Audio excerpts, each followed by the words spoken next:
আমি বলছি প্রোডাকশন আশা করতেছি। একটা প্রবাদ আছে, রেগে গেলেন তো হেরেই গেলেন। তারা আমাকে ফজা পাগলা বলে কথা বলে, উনি একদিন এটা বলে। তিনি পার্সোনালি আমাকে হার্ট করেছেন।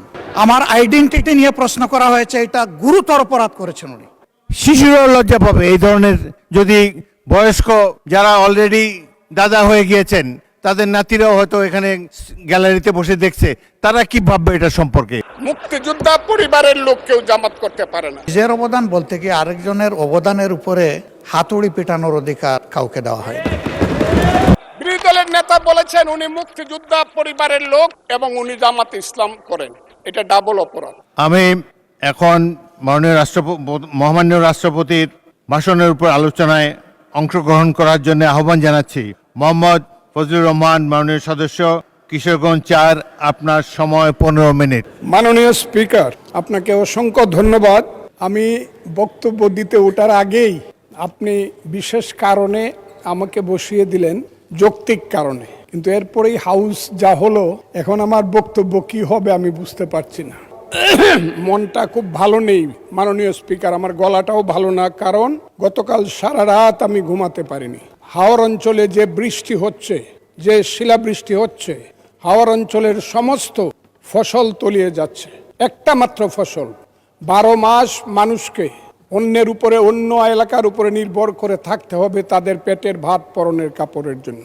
আমি এই ব্যাপারে আমাদের নেতা, সংসদ নেতা এবং মাননীয় প্রধানমন্ত্রী সহ সংশ্লিষ্ট সমস্ত মন্ত্রীদের কাছে অনুরোধ করছি, হাওর অঞ্চলকে দয়া করে এবার বাঁচান।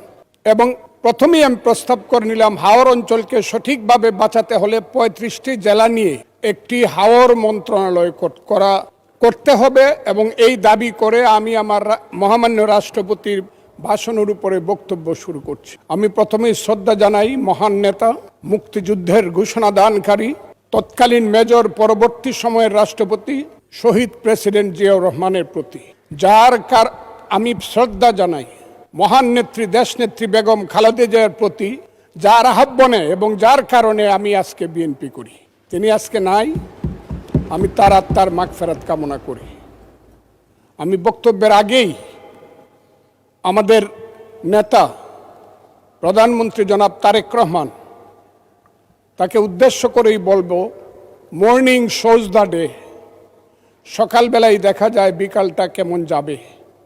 আমাদের প্রধানমন্ত্রী এই দেশের জন্য, এই দেশের উন্নয়নের জন্য প্রথম থেকেই যে কর্মসূচি নিয়ে কাজ করছেন, কালকেও যশোর থেকে উলসি খাল খনন করে তিনি এসেছেন। আমার বিশ্বাস এই দেশের মানুষের দুর্ভাগ্য দূর করে বাংলার পূর্বাকাশে নতুন সূর্য উঠবে বলে আমি বিশ্বাস করি।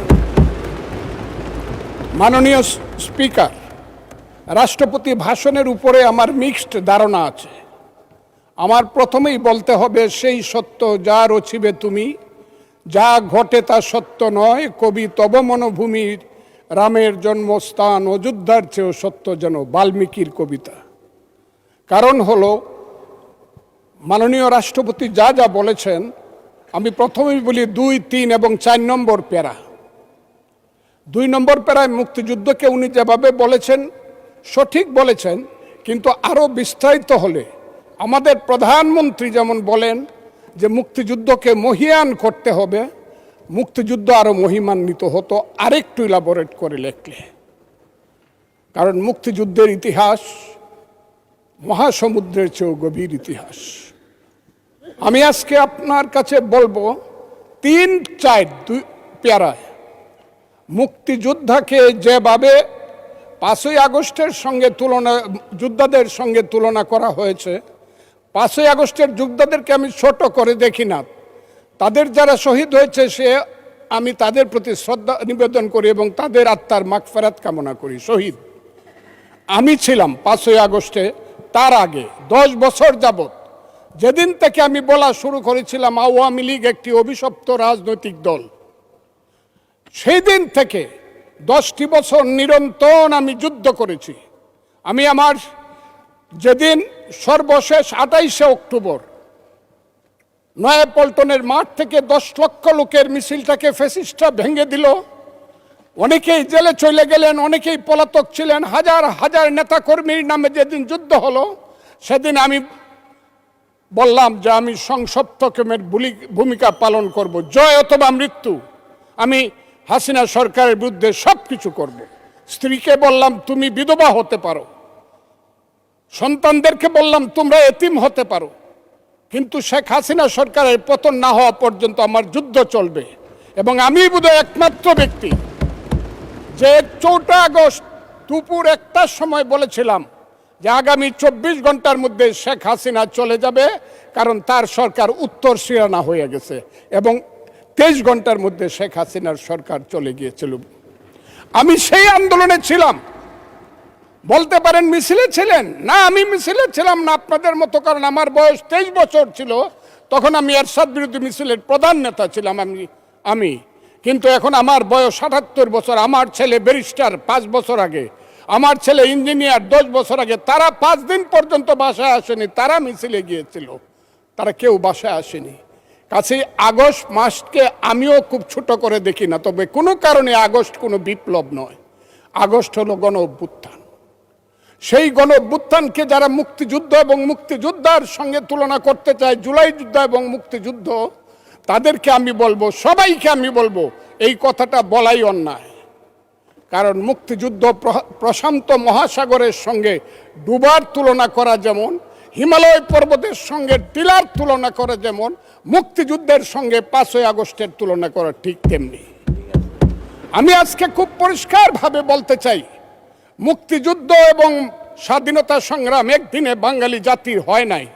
ওই কালকে আমাদের ভাই, আমার এক ভাই ব্যারিস্টার নৌসাদ জমির পাল বংশের কথা বলেছিল, যে পাল বংশ আজ থেকে প্রায় 1000 বছর আগে, 2000 বছর, 1000 বছর আগে বগুড়ার মহাস্থানগড় পুণ্ড্রবর্ধনের রাজধানী স্থাপন করে বাঙালির যে শাসন শুরু করেছিল, তারপরে সেন শাসন থেকে ধরে সর্বশেষ মুঘল শাসনের পরে যখন 1757 সনে মির্জাফরের বিশ্বাসঘাতকতায় সিরাজউদ্দৌলার পতন হয়েছিল, নীল সাহেবদের অত্যাচারে যখন মানুষ জর্জরিত হয়েছিল, 1770 সন যাকে বলা হয় 74-এর মন্বন্তর, সেই সময়ে যখন বাংলার 1/3 লোক না খেয়ে মরেছিল, নীল সাহেবদের অত্যাচারে যখন বাংলার মায়েরা কেঁদে কেঁদে ছড়া বলতো, ছেলে ঘুমালো, পাড়া জুড়ালো, বর্গি এলো দেশে, বুলবুলিতে ধান খেয়েছে, খাজনা দিব কিসে, ধান ফুরালো, পান ফুরালো, খাজনার উপায় কি,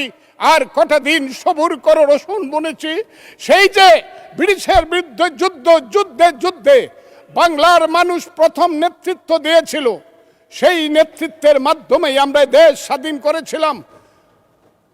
আমি আজকে আপনাদেরকে বলি, 2005 সন থেকে ধরে 8 সনে ক্ষুদিরাম মের ফাঁসি, যে ফাঁসিতে গান হয় বাংলায় আজও একবার বিদায় দেমা ঘুরে আসি, সেই প্রফুল্ল চাকির ফাঁসি, এই যে যুদ্ধ, তারপরে চিত্তরঞ্জন দাস, এরপরে 190 বছর পরে একজন বাঙালি মুসলমানের সন্তান, বাড়ি তার বরিশাল, সিরাজউদ্দৌলার পরে প্রথম বাংলার সিংহাসনে বসল। ওই দিন দেখলাম 2 জন মন্ত্রী সাহেব বললেন উনি মুখ্যমন্ত্রী। নো, 1937 সনে যখন শেরে বাংলার সিংহাসনে বসেছিলেন, তখন উনি প্রধানমন্ত্রী ছিলেন। সেই শেরে বাংলা ফজলুল হক, হুসেন শহীদ সোহরাওয়ার্দী, দেশ থেকে দেশান্তরে গিয়ে সুভাষ বোস, মৌলানা আব্দুল হামিদ খান ভাসানী, বঙ্গবন্ধু শেখ মুজিবুরেরা বাংলাদেশের স্বাধীনতা সংগ্রামের ভিত্তি স্থাপন করেছিল। সেই ভিত্তির উপরে দাঁড়িয়েই 1971 সনে আমাদের নেতা সেই শহীদ জিয়াউর রহমান বলেছিলেন প্রথম নিজের নামে, I Shaheed Zia, I major Zia do hereby declare the independence of Bangladesh, প্রথম নিজের নামে, পরে বঙ্গবন্ধুর নামে। আমি আজকে আপনাদের কাছে বলতে চাই, মুক্তিযুদ্ধ এত সহজ জিনিস না। আপনি যে এখানে বসে আছেন, আপনি যে সালুটি করে যুদ্ধ করেছিলেন 4 দিন, কত লোক মারা গিয়েছে, কত সন্তান শহীদ হয়েছে, একটা বন্দুকের আওয়াজ, একটা কামানের আওয়াজ সিলেটে হয়েছে, আর আমি ময়মনসিংহে বসে সেই আওয়াজটি শুনেছি। আখাউড়াতে সেই নদীতে যে যুদ্ধ হয়েছে, যে যুদ্ধে নেতৃত্ব দিয়েছে খালেদ মুশাররফ, হায়দারেরা সেই শব্দ আমার বাড়ি থেকে 100 কিলোমিটার দূরে সেই শব্দ আমি শুনেছি। ওই যে ধানোয়া কামালপুরে কর্নেল তাহেররা যুদ্ধ করেছে সেই যুদ্ধের সংবাদ শব্দ আমি কিশোরগঞ্জ থেকে শুনেছি। 11টা সেক্টর ছিল। 1 নম্বর সেক্টর কমান্ডার জিয়াউর রহমান, 2 নম্বর খালেদ মোশাররফ। জিয়াউর রহমান যখন ব্রিগেড কমান্ডার হলেন তখন কমান্ডার হলেন সেইখানে। ওই ফেনীর যুদ্ধ, জাফর ইমামদের আজকে যাই করুক তারা, বিলুনিয়ার যুদ্ধ তো আমরা বলবো না। 2 নম্বর সেক্টর কমান্ডার খালেদ মোশাররফ হায়দার, 3 নম্বর সেক্টর কমান্ডার শফিউল্লাহ, 4 নম্বর সিআর দত্ত, 5 নম্বর মীর শৌকত আলী, 6 নম্বর MK বাশার, 7 নম্বর কাজী নুরুজ্জামান, 8 নম্বর MA মঞ্জুর, 9 নম্বর MA জলিল এবং সর্বশেষ 11 নম্বর হইল কর্নেল তাহের, যার পা চলে গিয়েছিল। সেই যুদ্ধ, যে যুদ্ধে সারা পৃথিবী জড়িত ছিল, যে যুদ্ধে ইন্ডিয়া 3রা ডিসেম্বর 1971 সনে আমাদেরকে সহযোগিতা করার জন্য অংশগ্রহণ করেছিল এবং তার হাজার হাজার সৈন্য এই মাটিতে রক্ত দিয়ে গেছে, এবং যে ইন্ডিয়া আমাদের দেশের স্বাধীনতার জন্য বঙ্গোপসাগরে যে 7ম নৌবহর এসেছিল আমেরিকার, বিশ্বযুদ্ধের রিস্ক নিয়েছিল আমাদের জন্য। সোভিয়েত ইউনিয়নের বদস 3টা ভেটো দিয়েছিল, তা না হলে আমাদের দেশ স্বাধীন হতো কিনা সন্দেহ ছিল। সেই মুক্তিযুদ্ধের সঙ্গে যখন 1 মাসের গণ আন্দোলনকে তুলনা করা হয় তখন মুক্তিযুদ্ধকে ছোট করা হয়। আমি মনে মনে ভাবি হয়তোবা আমি মরে গেলেই ভালো হতো। আমি আজকে আপনাদের কাছে প্রশ্ন রাখতে চাই, 5ই আগস্টের পরে কি হলো? আমাকে একটু 5ই আগস্টের পরে কি হলো আপনারা জানেন। এইখানে ইউনূস সরকার ছিল, আমি শিল্পকলার সামনে থাকি, একটা গান হইতে পারে নাই, একটা নাটক হইতে পারে নাই, একটা লালনের গীতি হইতে পারে নাই, একটা বাউল গান হইতে পারে নাই। সব কিছু কালো শক্তি ধ্বংস করে দিয়েছিল। তারা বলেছিল কোনো মুক্তিযুদ্ধ হয় নাই, 47-এ যুদ্ধ হয়েছে, আর 24-এ যুদ্ধ হয়েছে, আর 71-এ গন্ডগোল হয়েছে। সেই দিন মুক্তিযোদ্ধা হিসাবে আমি বলেছিলাম, আমি বলতে পারবো কিনা কথাটা আপনি, এই আলবদর রাজাকারের বাচ্চারা, এখনো কিন্তু ফজলুর রহমানদের মতো মুক্তিযোদ্ধারা জীবিত আছে। এই দেশে মুক্তিযুদ্ধ হয়েছে, মুক্তিযুদ্ধ সত্য, 30 লক্ষ লোক জীবন দিয়েছে, এটাও সত্য। এই যুদ্ধের মধ্য দিয়েই আমরা সেদিন তাদের সঙ্গে যুদ্ধ করেছি। আমার বাড়ির সামনে মব হয়েছে আমাকে হত্যা করার জন্য। সেদিন আমি আজকের পুলিশকে ধন্যবাদ দিব, আজকের মিলিটারিকে ধন্যবাদ দিব। 10 মিনিটের মধ্যে আমার বাড়ির সামনে তারা গিয়ে উপস্থিত হয়েছে আমাকে বাঁচানোর জন্য। অনেক চক্রান্তের মধ্য দিয়ে ইলেকশন হয়েছে। সেই ইলেকশনে তারা কি করেছে, আজকে যারা আমার ডান দিকে বসে আছে তারা কি করেছে? একদিন তো আমরা ভাই ছিলাম নাকি? তারা যা করেছে সেটা কল্পনা করার মতো না। যত চক্রান্ত করেছে, সেই চক্রান্তের ভিতর দিয়ে যখন তারা প্রচার করতে শুরু করলো তারা বাংলায় 2/3 মেজরিটি পেয়ে তারা পাস করবে, আমি হতবাগা ফজলুর রহমান বলেছিলাম জামাত জোট যদি মেজরিটি পায় তাহলে আমি বিষ খাবো। এই কথাটা আমি বলেছিলাম, আমি বিষ খাবো। হ্যাঁ, কথাটা সত্য, আমি বলে যাচ্ছি। এবং তারা কোনোদিন যুদ্ধে জয়লাভ করতে পারে না, রাজনৈতিক যুদ্ধে, কারণ তাদের পূর্বপুরুষ বাংলাদেশ চায় নাই। বাংলাদেশ যদি থাকে, এই বাংলায় শুধু বেলিচা মিলিয়ার জুই ফুল ফুটে না, এদেশে রক্তগোলাপ রক্ত জবাও ফুটে। এদেশের জঙ্গলে শুধু কোকিল ডাকে না, এদেশের জঙ্গলে রয়্যাল বেঙ্গল টাইগারও থাকে। যতদিন রয়্যাল বেঙ্গল টাইগার থাকবে, মুক্তিযোদ্ধা জিতবে, রাজাকার কোনোদিন এদেশে জয় লাভ করতে পারবে না। আমি চ্যালেঞ্জ করে বলে গেলাম। আমি আজকে আপনাদের সামনে আরো কিছু বলতাম, কিন্তু আমি টাইমটা দেখতে চাই, আরেকটা কথা বলতে চাই।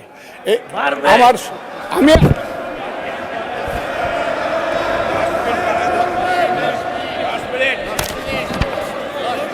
আমাকে 5 মিনিট সময় দেন, আমি শেষ করে ফেলবো। আমি আজকে আপনার সামনে শুধু বলতে এসেছি, মাননীয় সদস্য, আরো 3 মিনিট দেওয়া হলো আপনাকে। আমি বলতে এসেছি, হ্যাঁ, আমার বক্তব্যের পরে বলবে আমরা কি মুক্তিযুদ্ধ করি নাই। যেমন বিরোধী দলের নেতা বলেন, ওনাকে আমি অসম্মান করি না, সব সময় মাননীয় বলে কথা বলি, কিন্তু ওনার দলের লোকজন এখানে বসে আছে, তারা আমাকে ফজা পাগলা বলে কথা বলে। উনি একদিন এটা বলে তারা নাকি সভ্য, তারা নাকি ইসলাম। এবং উনি যে বলতেছে, ওই দিন বললো যে আমার দাড়ি পাকা, আমার চোখের সমস্ত পাকা। উনি আমার চেয়ে 10 বছরের ছোট। আমার বয়স 78 বছর। আমি 48 সনে জন্মগ্রহণ করেছি, উনি 58 সনে জন্মগ্রহণ করেছে। কথাটা সত্য না মিথ্যা? মাননীয় সদস্য, আমি ওনাকে আপনাকে কেউ এই ধরনের উক্তি করেছে আপনার সম্বন্ধে? এরকম তো সংসদে কেউ বলে নাই তো না এরকম। বলছি করেছে, আপনি কেন করেছে। নিজের টেনে করেছে বলেন, please। আছে এখানে উপস্থিত। আমি আজকে আপনাকে বলতে চাই, বলতে থাকেন, আপনি বলতে থাকেন। আচ্ছা, আমি যে কথাটা বলতে চেয়েছিলাম, বিরোধী দলের নেতা বলেছেন উনি মুক্তিযোদ্ধা পরিবারের লোক এবং উনি শহীদ পরিবারের লোক এবং উনি জামাত ইসলাম করেন। এটা ডাবল অপরাধ। মুক্তিযোদ্ধা পরিবারের লোক কেউ জামাত করতে পারে না। আর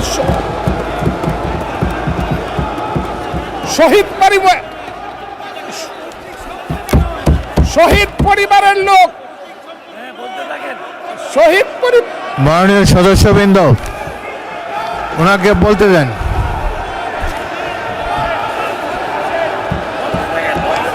শহীদ মাননীয় পরিবারের লোক, সদস্যবৃন্দ, অর্ডার।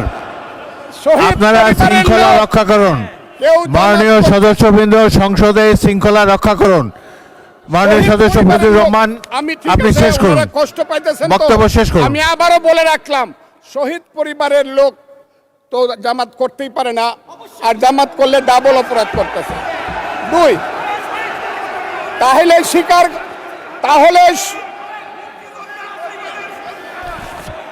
তাহলে আমি আপনাদেরকে বলি, মাননীয় সদস্যবৃন্দ, আমি আমি আমি এক সেকেন্ড আমাদের- মাননীয় সদস্য ফজলুর রহমান, বসেন। আপনি বলতে থাকেন, বলতে থাকেন। আমি আপনাদেরকে মাননীয় সদস্যবৃন্দ। প্রোডাকশন আশা করতেছি। মাননীয় সদস্যবৃন্দ বসুন। কিন্তু আমার গলা সংসদে অনেক উঁচু গলা। শৃঙ্খলা রক্ষা করুন। আর ওনার গলা, আমি কিন্তু ওনাদেরকে খারাপ কিছু বলি নাই। বসেন। একটা স্যাম্পল। মাননীয় সদস্য ফজলুর রহমান, মাননীয় সদস্য ফজলুর রহমান, আপনি একটু অপেক্ষা করুন। আপনি বলতে থাকেন না। মাননীয় সদস্যবৃন্দ, আমি কাজী আজকে নজরুল ইসলাম, আপনাদেরকে প্লিজ সিট জিজ্ঞাসা ডাউন, করি, প্লিজ সিট ডাউন, আমি বলছি my please lord, sit down. এই যে দেখেন তারা কি বসেন। ধরনের-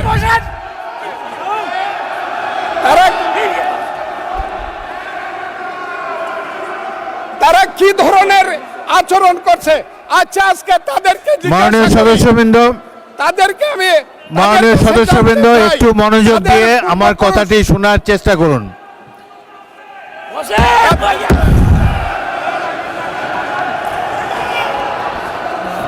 মাননীয় সদস্যবৃন্দ, কাজী নজরুল ইসলাম, বসুন। আমি আজকে বসুন। এই কথাটা স্পিকারের বলতে কথা বাধ্য শোনার চেষ্টা হচ্ছি। করুন।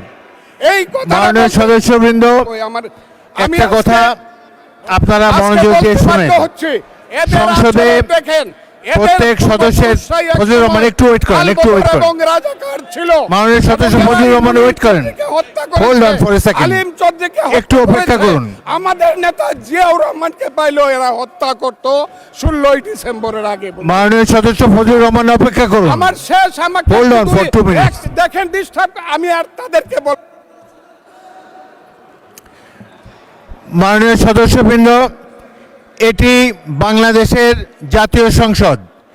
এখানে প্রত্যেকেই নির্বাচিত হয়ে এসেছেন।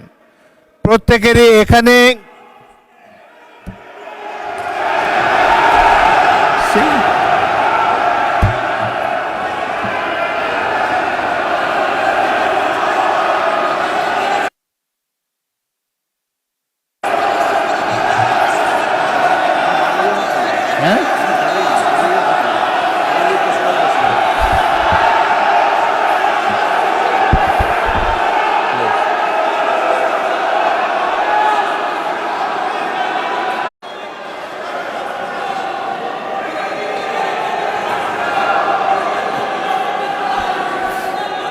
মাননীয় সদস্যবৃন্দ, বসুন। প্লিজ।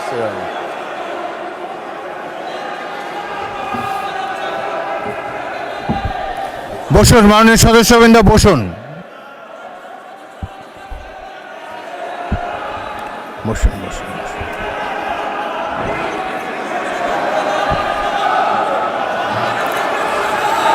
মাননীয় সদস্যবৃন্দ, মাননীয় বিরোধী দলের নেতা, আমি বলি তারপরে আপনি বলেন। মাননীয় সদস্যবৃন্দ,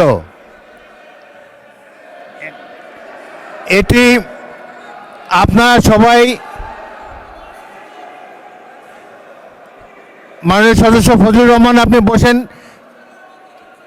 আপনি বসুন, আপনার সুযোগ দেওয়া হবে বক্তব্য শেষ করার জন্যে। মাননীয় সংসদ সদস্যবৃন্দ, সারা জাতি দেখছে, লাইভ টেলিকাস্ট হচ্ছে, সবাই আপনারা নির্বাচিত সদস্য, এখানে সবাই জনগণের ভোটে নির্বাচিত সদস্য। আমি প্রতিদিনই বলি যে রুলস অফ প্রসিডিওর বইটা একটু পড়েন। যদি এই সংসদ যদি বিধি মোতাবেক পরিচালিত না হয়, এটি আর জাতীয় সংসদ থাকবে না।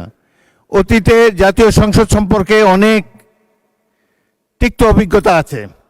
প্রথমে নজমুল হুদা তৎকালীন মাননীয় সদস্য একটা বক্তব্য করলেন, সদস্যরা ওয়াকআউট করে চলে গেলেন, আমরা ভাবলাম যে আধা ঘন্টা পরে ফিরে আসবে। ওই বয়কট 2 বছর চলেছে। সুতরাং সামান্য কারণে উত্তেজনা সৃষ্টি করা ঠিক নয়। প্রত্যেকেরই বাক স্বাধীনতা আছে। প্রত্যেক সদস্য এখন ইভেন 370 বিধিতে দলীয় হুইপ নেগলেক্ট করে, উপেক্ষা করেও ব্যক্তিগত মতামত এখন সবাই দিতে পারেন। এখানে প্রত্যেকেরই বাক স্বাধীনতা আছে। যদি কোনো সদস্য, সরকার দলের সদস্য আর বিরোধী দলের সদস্যের মত এক হবে, এমন তো হতে পারে না। এই জন্যই একটি সরকারি দল, একটি বিরোধী দল এখানে আছে, জনগণই এভাবে নির্ধারিত করে দিয়েছে। যদি সরকারি দলের কোনো সদস্য তার বক্তব্যে আপনাদের আপত্তি থাকে, আপনারা এরপরে তো plenty of time is there, আপনারা তার বিরুদ্ধে তিনি যা বলেছেন সেই যুক্তি খণ্ডন করুন।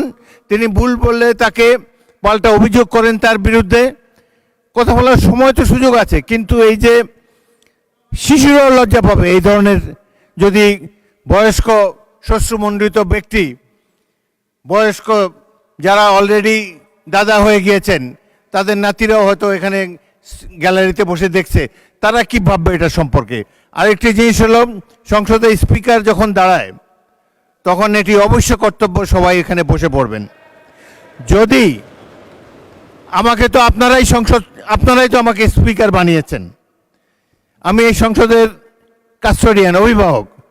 যদি চেয়ারের প্রতি এই সম্মান আপনাদের না থাকে, তাহলে জাতীয় সংসদের প্রতি মানুষের কোনো রেসপেক্ট থাকবে না আগামী দিনে। আপনারা বলতে পারেন freedom of speech is there, Fazlur Rahman সাহেব যা বলেছেন এরপরেই আপনাদের একজনকে টাইম দেব, প্রয়োজন হলে টাইম বাড়িয়ে দেব, তার যুক্তি খণ্ডন করুন। তিনি যদি অসংসদীয় কোনো কথা বলে থাকেন, সেটা আমরা পরীক্ষা করে স্পঞ্জ করে দেব, কিন্তু বক্তব্যের সময় তাকে ডিস্টার্ব করবে না। জনাব সদস্য ফজলুর রহমান, আপনি 3 মিনিটে আপনার বক্তব্য শেষ করেন, তারপর আমি বিরোধী দলের নেতার বক্তব্য শুনবো। আপনি শেষ করেন। 3 মিনিটস ফর ইউ। মিলর্ড, 1971 সনের 14ই ডিসেম্বরকে পালন করা হয় শহীদ বুদ্ধিজীবী দিবস। সেই মুনির চৌধুরী, আব্দুল আলিম চৌধুরী, শহীদুল্লাহ কায়সার থেকে ধরে শত শত বুদ্ধিজীবীকে যারা হত্যা করেছিল, তাদেরকে বলা হয় আলবদর। এবং সেই আলবদর বাহিনী কার ছিল আপনারা জানেন। আমি খুব দুর্ভাগ্য, প্রথম দিন কিন্তু মাননীয় স্পিকার আপনি জানেন এইখানে কোনো বাতি ছিল না, আমি কিছু শুনতে পারি নাই। এই হাউজে প্রস্তাব হয়েছে তাদের ব্যাপারও শোক প্রস্তাব হয়েছে। আমি একা হইলেও এটা প্রতিবাদ করতাম, কিন্তু যেহেতু আমার দল এটা করছে আমি চুপ করেছিলাম। আমি কথাটা খুব ক্লিয়ার। কিন্তু এই সংসদ সম্পর্কে আজকে না হলেও কালকে না হলেও পরশু, না হলে ইতিহাসে ভুল বার্তা যাবে যদি আমরা যুদ্ধ অপরাধের ব্যাপারে আমরা শোক প্রস্তাব নেই। আমার আরেকটা কথা মিলন, পুলিশের ব্যাপারে যে ইনডেমনিটি দেওয়া হয়েছে, সেই পুলিশ 5ই আগস্ট পর্যন্ত একরকম, কিন্তু 5ই আগস্টের পরে, যেমন আমি মুক্তিযোদ্ধা কমান্ডার ছিলাম, আপনি বীর বিক্রম ছিলেন, 16ই ডিসেম্বরের পরে শত শত রাজাকার আমার কাছে আত্মসমর্পণ করছে। আমি কাউকে হত্যা করে নেই, সবাইকে জেলে পাঠিয়ে দিয়েছি, তার বিচার হোক। আমার কথা হলো 5ই আগস্ট 2024 সনের পরে এই যে এত থানা লুট হয়েছে, এত পুলিশকে হত্যা করা হয়েছে, তারা তো তখন যুদ্ধ করে নাই, তারা তো নিরপরাধ। এত অস্ত্র গেল কোথায়? স্বরাষ্ট্রমন্ত্রী নিশ্চয়ই আমার নেতা, উনিও শুনছেন, আমি কথাগুলো বলছি 5ই আগস্টের পরে যে ঘটনাগুলো হয়েছে সেগুলো তো কোনো আইনে ইনডেমনিটি পাওয়ার কথা না। যদি 5ই আগস্টের পরে কোনো পুলিশ হত্যা হয়ে থাকে, থানা লুট হয়ে থাকে, অস্ত্র নিয়ে থাকে, সেটার জন্য তদন্ত হওয়া উচিত, দোষীদের বিচার হওয়া উচিত। আর 5ই আগস্টের আগে পুলিশ যা করেছে, তারা রাষ্ট্রীয় বাহিনী, তারা যদি অন্যায় করে থাকে, মরে গেছে, বিচার হোক। কিন্তু আমি মনে করি তারাও এই দেশের নাগরিক, পুলিশেরও মা বাবা আছে, তাদেরও সন্তান আছে, তাদের সন্তানও এতিম হয়েছে। রাষ্ট্র তাদের কাছে গিয়ে বলা উচিত, তোমার সন্তান যেভাবেই নিহত হয়ে থাক, আমরা তোমাদেরকে দেখব। আমার পুলিশের এই আইনটার ব্যাপারে হলো আমার এই কথা। আমি আজকে এই হাউজে দাঁড়িয়ে সর্বশেষ কথাটি বলবো।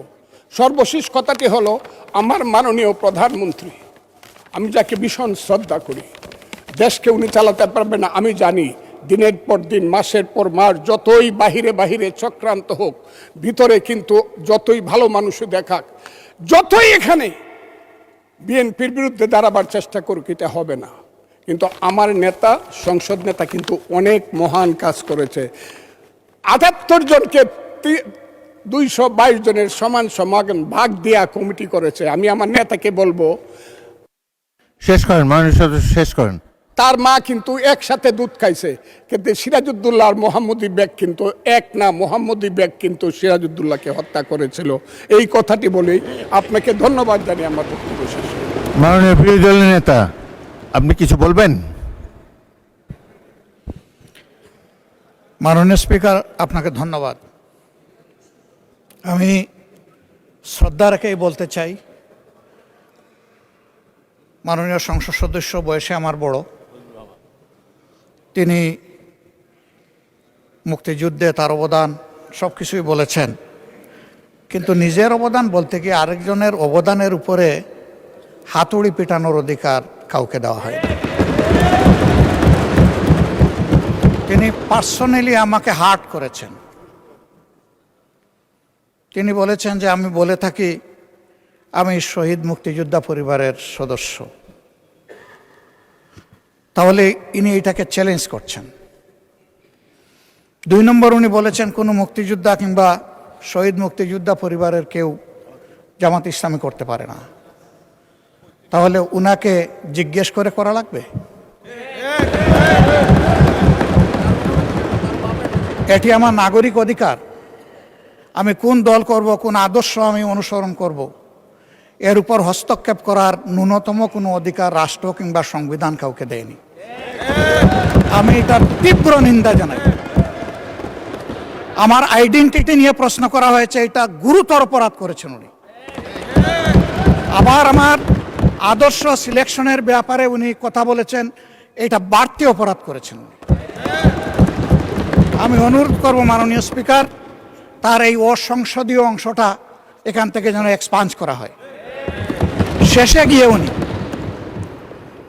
আমরা কুলামনে এই সংসদকে ফাংশনিং করার জন্যে বর্তমান জ্বালানি অব্যবস্থাপনা সংকট যেটাই বলি, সেইটার ক্ষেত্রে আমরা এগিয়ে এসেছিলাম। কুলামনে কথা বলেছি, নোটিশ নিয়ে আলোচনা হয়েছে, এবং পরের দিন এসে মাননীয় প্রধানমন্ত্রী একটা প্রস্তাব দিয়েছেন, আমরা সাথে সাথে এটা গ্রহণ করেছি। তিনি এইটাকে শেষ পর্যন্ত কনক্লুশন টানলেন কি দিয়ে? হ্যাঁ, যার মগজ যেরকম তার কনক্লুশন হবে সেটা।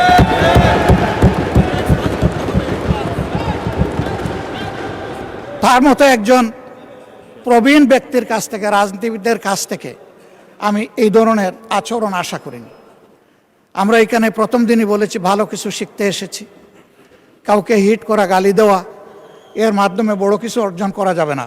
কিছু গোলাবাজি হতে পারে বড় জোর, কিন্তু তার চাইতে বেশি কিছু হবে না। আর সাধারণত যুক্তি যখন ফুরিয়ে যায়, মাথা তখন গরম হয়ে যায়। একটা প্রবাদ আছে, রেগে গেলেন তো হেরেই গেলেন। আমরা সবাই মিলে হারতে চাই না, আমরা সবাই মিলে জিততে চাই। এই জন্য সবাই যেন মাথাটা একটু ঠান্ডা রেখে যুক্তির সাথে সত্য নির্ভর কথাগুলো বলি, তাতে অবশ্যই দেশবাসী উজ্জীবিত হবে, এই সংসদের প্রতি মানুষের আস্থা তৈরি হবে, এবং দেশটাকে নিয়ে সবাই মিলে আমরা সামনে এগিয়ে যেতে পারব। ধন্যবাদ মাননীয় স্পিকার। ধন্যবাদ মাননীয় বিরোধী দলের নেতা জনাব ফজলুর রহমান। এখন আর তো না বললেও চলে, আমরা সংসদ উত্তপ্ত হোক এরকম চাই না, আপনি একটু দয়া করে বসেন। আমি আমার বক্তব্য শুনেন। জনাব ফজলুর রহমান যে বক্তব্য দিয়েছেন তার মধ্যে যদি অসংসদীয় কোনো কিছু থাকে সেটা এক্সপাঞ্জ করা হবে, এবং মাননীয় বিরোধী দলের নেতা যে বক্তব্য দিয়েছেন তার মধ্যেও যদি কোনো কিছু অসংসদীয় থাকে সেটিও এক্সপাঞ্জ করা হবে।